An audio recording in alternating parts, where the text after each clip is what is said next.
whether it is grabbing people off the streets and stuffing them to unmarked vans, or trying to stop mail-in voting, or calling into question the very legitimacy of the election, or pardoning his crooked friends and co-conspirators, it is a full-scale assault on the very pillars of liberal democracy as re-election strategy. Joining me now is Oregon Governor Kate Brown, who has asked the federal government to remove these unmarked agents from the streets of Portland. And Governor, thank you for joining me tonight. I want to just say that I am confused about this situation. I have been reporting on it all day. What is your understanding of what is going on in your state right now? That's a great question. We are certainly facing challenges with COVID-19, and I've asked the federal government for help, both in terms of testing supplies and financial resources. We have citizens across the state that have been very hard hit by this virus, and we can't get either the financial support or the medical help that we need. Instead, the federal government chooses to deploy troopers on our streets, as you mentioned, which is purely political theater. It's not about public safety, and it's certainly not about problem solving.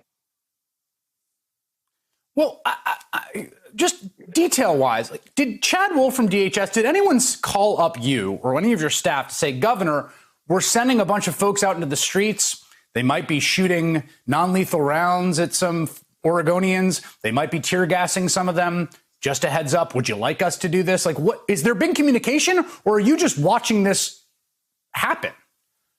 That's a really great question. I got a call from Secretary Wolf on Tuesday. As you are well aware, that was several days after they'd already almost killed a young man, a peaceful protester in Portland. And the conversation I had with him was very, very clear. Remove your federal officers from the streets of Portland. You are escalating an already challenging situation. And frankly, in Oregon, we solve problems by de-escalating and dialoguing. This is a total and complete distraction from the Trump's administration failure to lead a national COVID-19 response. I saw reporting that some of these officers, federal officers, are CBP, Custom Border Protection. And I know this is going to sound sort of snarky, but I want to say it for the record. Like, Portland's not on the border, right? Well, you know your geography well, probably better than a lot of vice presidential candidates in certain parties. But yes, we know that there are federal officials. As you mentioned, they are driving unmarked cars. Media reports tell me that they literally are renting vehicles from local rental agencies. But I asked them to go home. The mayor has asked them to go home. Our congressional delegation has asked them to go home. And if not, I asked them to comply with the same restrictions that the Portland Police Bureau is under. The federal courts have placed restrictions on the City of Portland Police Force in terms of their use of force. Federal officials should be required to comply with these absolute same restrictions.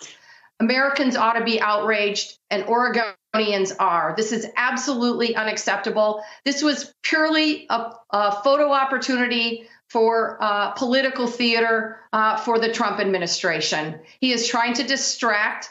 If they were trying to problem solve, they would have called us and said, let's have a conversation. Let's work collaboratively to tackle these issues. They're not interested in problem solving. They only want to escalate. They want to dominate the streets, and they want to score political points with their base.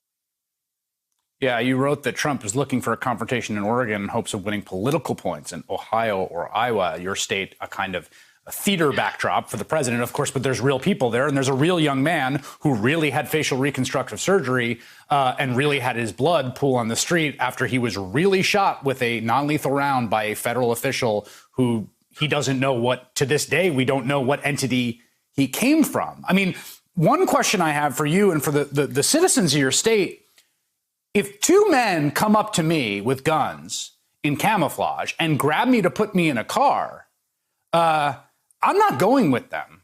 I don't know who they are. I don't know if they're people that just bought camouflage in a store and a police badge. and have a gun.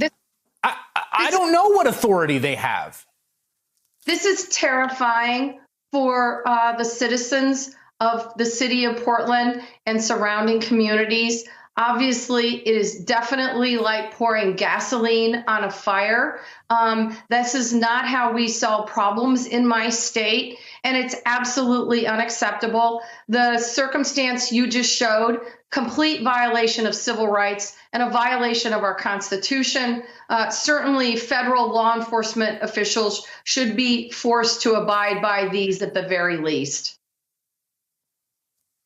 Governor Kate Brown of the state of Oregon, as you can tell, she has been asking the federal officers who have been deployed to her state onto the streets to leave. Thank you so much for your time tonight, Governor.